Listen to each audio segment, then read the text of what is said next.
morning, everyone. We finished up our third emergency operations control group meeting today, dealing with the emergency.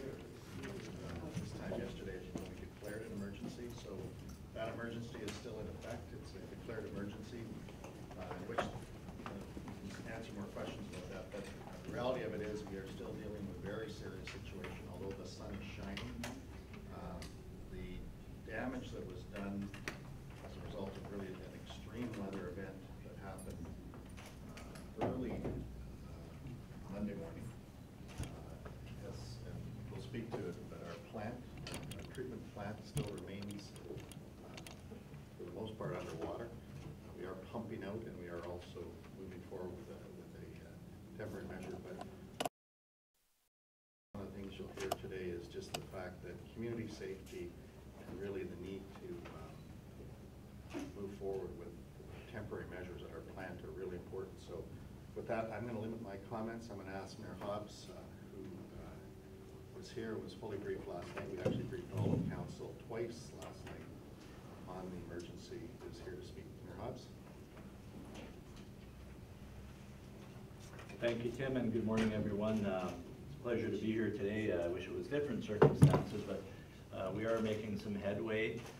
I did visit the East End last night. I had to leave City Council meeting. I just couldn't sit there, so I apologize to City Council, but I wanted to see firsthand what was going on in the city. And the East End are coping well, but they are the hardest hit, as I said, and it was very heart-wrenching to see all the pumps going there. I lost count at about 25 pumps, and people were telling me that their basements had 5 feet of water in them. My basement only had a foot, so I was very fortunate. And I live on a hill, so I can just imagine what they're going through. I was down by the Neving River last night, and we closed it due to the danger of the high waters there, and they were cresting right up to the base of it.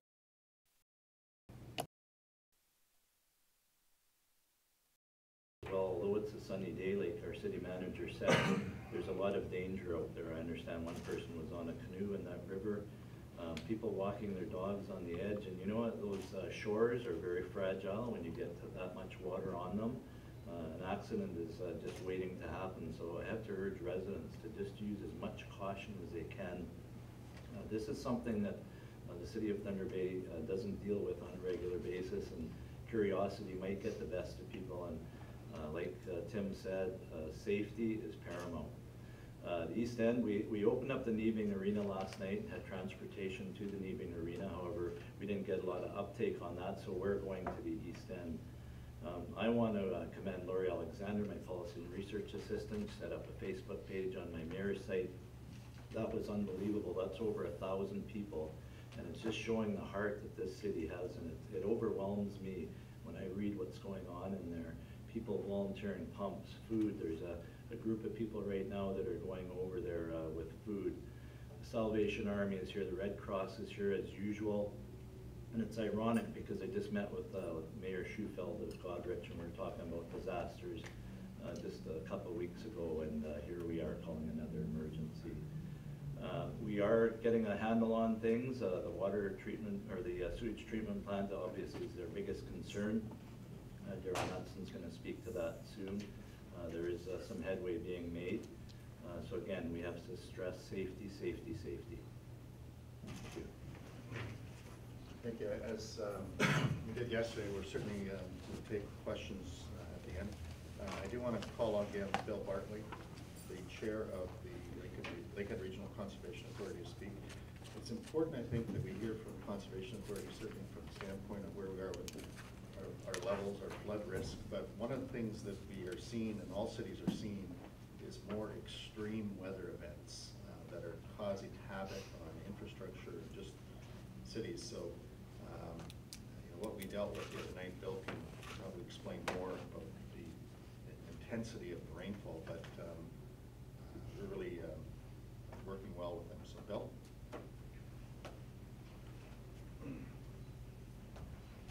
Thanks, Tim. Overnight the precipitation was approximately 1 to 3 millimeters. The area water courses are starting to recede. The Neving River has recorded unprecedented high flows. It peaked at approximately 7 p.m. last night, It continues to recede, will continue to recede over the next several days.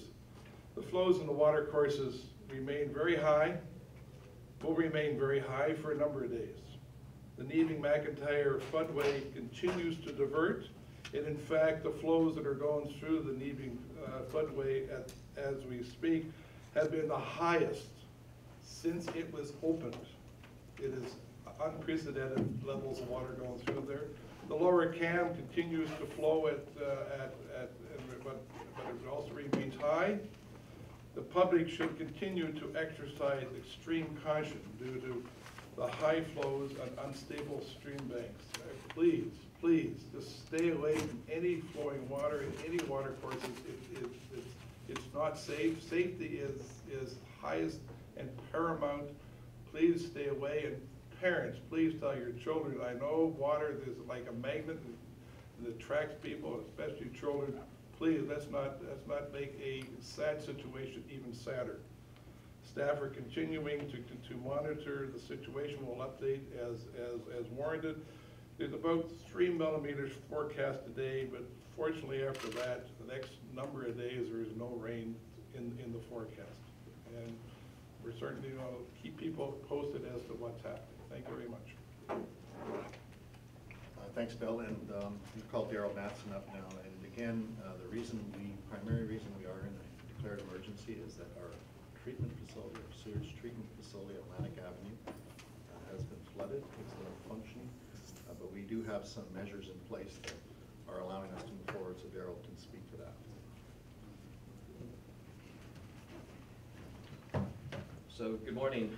Consistent with yesterday's media release, I'll provide a short update on just the status of the general infrastructure in the city of Thunder Bay, followed by the contingency plans and the measures being taken at the Atlantic Avenue Water Pollution Control Plant. So as of this morning, due to the floods, waters receding, we are out making inspections again of all the damage that we had noted as part of the original event. So as mentioned earlier in this morning's press conference, the bridge over the Neving River at Edward Street has been reassessed this morning, and before noon today it will be reopened. Again, that's primarily related to the fact that the Neving River water levels are decreasing. Across the city, though, we still have a number of road closures. They are being reassessed this morning, and as soon as some of the floodwaters recede around them and the aggregate required to actually repair the road will stay in place, we'll start initiating repairs. But this morning we've commenced with shoulder repairs to accommodate some of the minor traffic closures and road closures. Following up on that, we're also reassessing the trail system in the city of Thunder Bay. We just want to remind people again that even though the trail looks intact, we do have areas where the base has been removed or eroded, so you're basically just walking on top of some asphalt. There's no base underneath. So again, from yesterday's messaging, it's very important to proceed if you're walking along some of the trails that still remain open, to make sure that you look forward and aren't walking in an area that could be dangerous.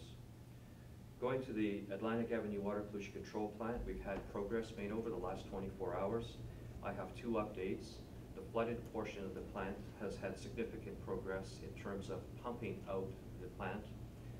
We expect that over the next 24 hours it should be empty or emptied enough to the point where we can get our skilled staff in to start making assessments in terms of the actual damage.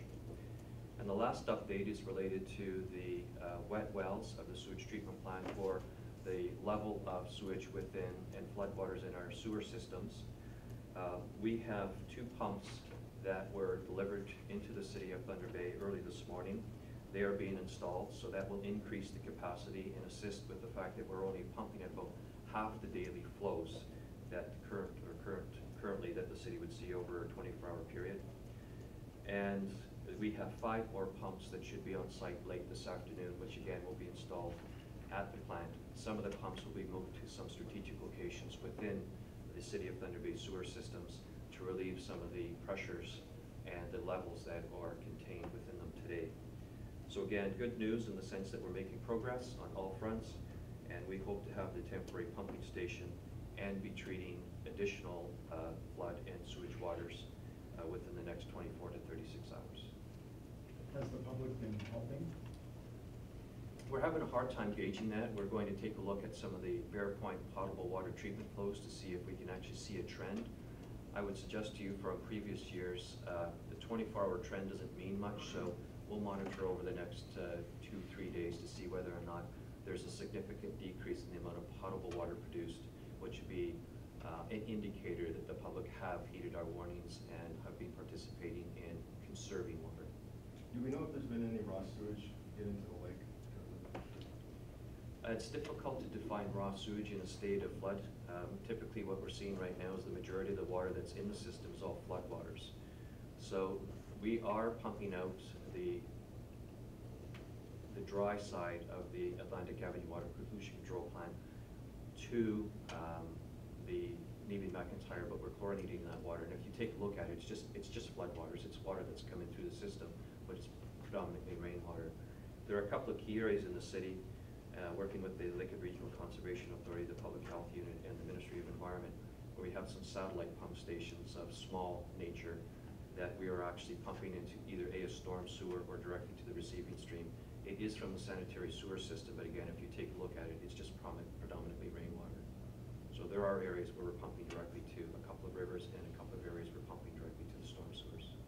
I guess I'm thinking the East End where it seems like there's a significant problem, and people there tell me that it's sewage, and they're pumping it out into the streets. There are some areas where individuals did get a fair amount of sewage in their house. We have confirmed that, and there are individuals that are pumping it out to some of the catch basins, which are ultimately coming back into the sewage treatment plant. So an inspection of that area last night did not reveal anything of any significant concerns, and the catch basins or the manholes that are on the streets are taking the water. There are homes also in the East End that have a fair amount of just rainwater in them, but the ones that got flooded early did get sewage in the basements. Okay. You did mention about the two hardest hit areas, certainly I think number one was the East End and certainly inner city. The East End is an area where we are wanting to deal with whatever we can. I want to acknowledge the Salvation Army and the Red Cross. One of the things I'll say is that we meet twice a day. If there are things that certainly residents would like, and through any of the numbers that we've identified, please let us know. One of the things we will be doing is we'll be moving the mobile van for the Salvation Army into the area. Do you want to come and speak to that, perhaps? Thank you, sir. I'm Major Merv Halverson with the Salvation Army in Thunder Bay. At 11 o'clock this morning, the mobile soup van will begin mobile serving in the East End. We will maintain staffing also at the Neabing Arena, so at 11 it's going to go slowly through the streets. If you and your family would like something, please come out to the soup van. We'll stop and serve. And then once again at 6 p.m. tonight, we'll do another mobile feeding in the East End. And also between the serving times, we will be doing hydration as well in the East End. Thank you.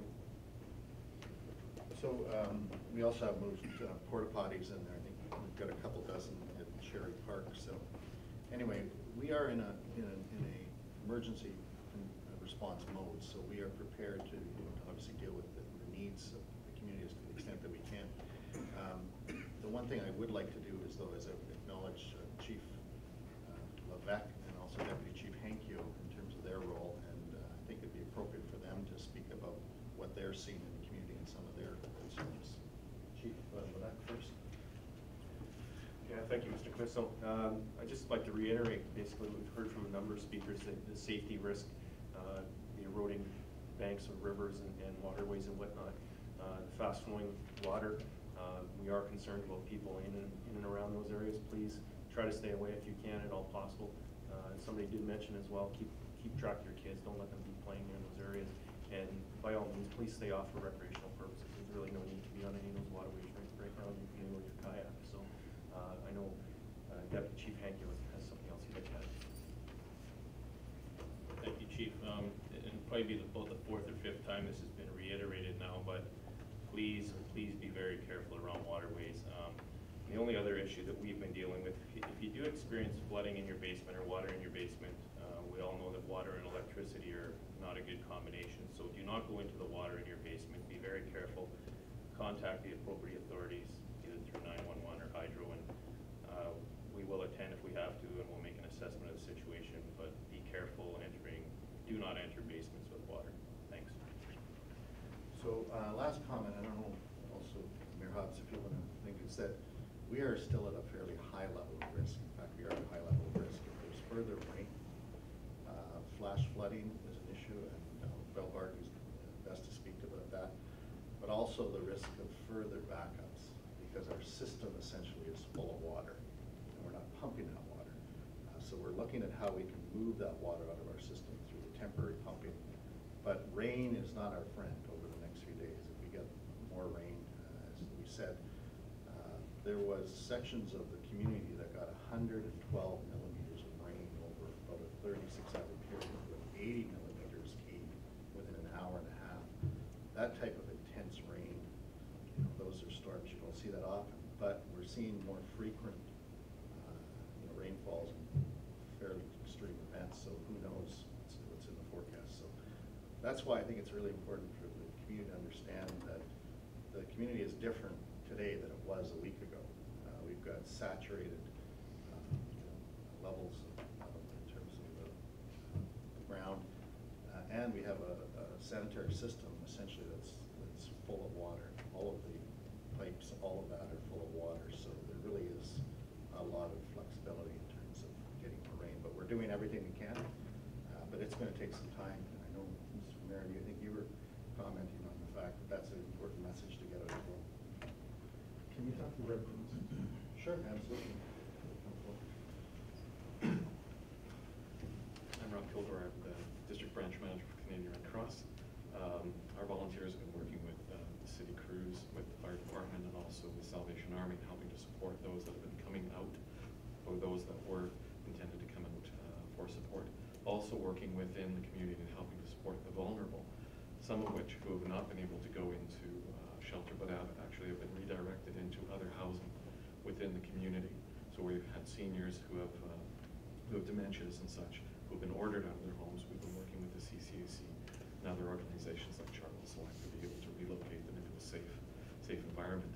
Now at the current time, we're working again with our partners and right now drawing down the numbers of volunteers at the shelter until we see an uptake, if there is going to be one. But always being ready. The Red Cross is on a larger scale also acknowledging everything that's going on here and can respond, will respond in partnership with the city to be able to address anything that might happen. Okay, so we're open for questions for anybody.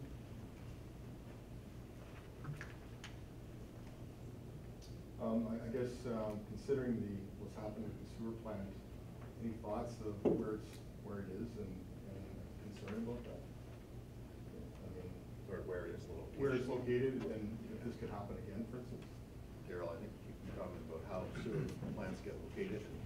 We have no concerns with its location. Again, this is one of those events that is a major event for any community. If you look across Canada or in the U.S., flooding does occur, and you'll see from other media reports that these types of measures that we're taking in the city of Thunder Bay are similar to measures that are taken in cities that have had flooding on a regular basis. Sewage treatment plants are typically located in areas of low-lying land from a geographical perspective. The reason for it is because we have gravity sewers in the city, so they come from the extremities at a high point to the low end of the lands, and typically they always discharge into a lake, river, or stream. So that's how they're designed, and that's how they're designed across North America and if not Europe. So we have a good design. It's a plant that serves the community well. This is one of those events that we haven't been able to determine what has gone wrong, but once we have a chance to do the assessments, we will be looking for what can be done to prevent a reoccurrence and whether or not any modifications need to be made, or if there's some changes in operating protocol, or could have been a breach. So something may have broken in the plant that caused some of the failures or a failure. I'm sorry, when you have these, you're talking about 7 pumps altogether. How much of a lost capacity will that make up for? We'll never make up for the full capacity of the existing hydraulic, 750 megaliters a day. That is a very massive pumping station, and will basically replicate what we currently have. So our goal right now is to match the daily flow patterns that we would typically see on any day of the week. So our goal right now is to install about 75 megaliters of temporary pumping capacity, and we will have that once the 5 remaining pumps arrive into the city of Thunder Bay. And that will account for the average daily flow of 40 to 60 megaliters. Again, the issue that we want to emphasize here, though, is even though we're installing this temporary capacity, is another significant rainstorm will throw us over that limit, and we will continue to lose ground, which has the potential to cause additional flooding or some basement breaches. So you're still asking the public to conserve? Absolutely. It's one of the messages that's in the media releases yesterday and continues today is please conserve water wherever possible. It will certainly help us a great deal in terms of catching up on the backlog once the temporary capacity is installed. And through the EOC and the regular media briefings, we'll be providing regular updates to the general public in terms of additional conservation measures or business as usual in terms of using your potable water supply, which gets discharged to the town sanitary sewer systems. One of the areas, and Mary talked about this as well, was we've had businesses asking should they close, and we're saying no, you shouldn't close, but you need to take responsibility too. It's not just the public, but it's businesses that can conserve and reduce the amount of wastewater that they're generating. So we would want that to get out as well too. If you could do that without for a few days, particularly to allow us to get caught up, we really appreciate it. But I think the public, certainly in terms of restraining their use and also minimizing things like flushing, that's really the important message we want to get out. Yeah, I'll just speak to that again. You know, if I'm offensive, I didn't shower this morning. I did put on extra deodorant though, and I'll continue to do so when I haven't flushed my toilets. And that's the kind of example that we need to set. You know, so I know my girlfriend has a business, a hair salon. They use a lot of water, and they're rescheduling. They're going to probably close their shop. So those are the kind of initiatives. We've heard of people going to get their car washed, and we heard that there were sprinklers going off on lawns this morning. And that's kind of thinking that we don't need. We need to really conserve water. I have to harken back to last year's budget deliberations, and when Mr. Bartley came to us for funding for a new building and to dredge the floodway, we did vote to dredge the floodway. And I think if we hadn't have done that, Bill, I don't know what. We hadn't, I'm glad you brought that up, if we hadn't done the dredging that was scheduled last year, I would hate to think of what may have happened in the inner city area. So that, thank God we did the dredging when we did. Bill, how close to 100-year flood was this? Well, we are trying to establish as to, I know that we're looking at maybe near a 50-year flood, but we're just not sure at the 100. And I wouldn't want to put out false information there. We are assessing our data. But one thing I can say the floodway has never worked as hard as it ever has since it's opened. This is the most flow we've ever seen through the floodway, and thank God it's doing what it was designed to do, and it certainly is saving the inner city area. It's interesting, we had an update from OPG about they control water levels in the lakes, and certainly a place like Dog Lake. And they were describing the flow over the Kekabeka Falls. I forget the number offhand. I don't know if anybody remembered that number, but it was extraordinary compared to what it would normally be. And I think it was 10 to 12 times what it would normally be. And then they're also controlling, you know, the flow into the Cam River through their dams, Silver Falls, and that. So everybody's operating on the basis of really trying to manage the flows, but recognizing that, you know, there's trade-offs as well too. So. What's the age of the sewage system in the east end, in the sewers? Do we know? The sewers themselves, or the plant? No, the sewers. The sewers in the east end, that's a good question, and I don't have the answer. I'd have to go back to the records, but if it's an interest, then I could certainly include that information in the next Is it media older release. than the rest of the city? No, there's been upgrades in there, but again, across the city, we have some infrastructure that's 100+ years old, and we have some that's 1 year old, but it's just part of an asset renewal program. What we have seen, though, in terms of our assessments to date is the infrastructure in terms of what's in the ground has not failed. You know, it's handled the stormwater, it's brought it to its point of treatment. What we will be doing, though, is we typically do after events like this is we'll be going in to inspect key areas to see if there has been any structural damage as a result of the heavy loads placed on it over a long period of time. So if you do want that information, we can take a look at our records and let you know how old that infrastructure is. How's the current river doing? The current river, if you have an opportunity to take a look, it is at full flow. Again, it's one of the times where we cannot recall in 30 or 35 years the amount of water that's going over that dam. We have Ms. Marshall, manager of the Environment Division, and her sewer and water crews inspecting regularly to make sure that we minimize the loads upstream and the pressures of the dam. So the spillways have been opened where we've got control over the elevations of the spillways to relieve the water that's built up in behind the dam. What's the condition of that dam? The dam is in relatively good repair. We have a structural assessment done, and over 2014 and 15, we are putting aside some significant dollars to do a rehabilitation strategy on the dam, and that will be structural and some mechanical work. It's safe now? It's safe now.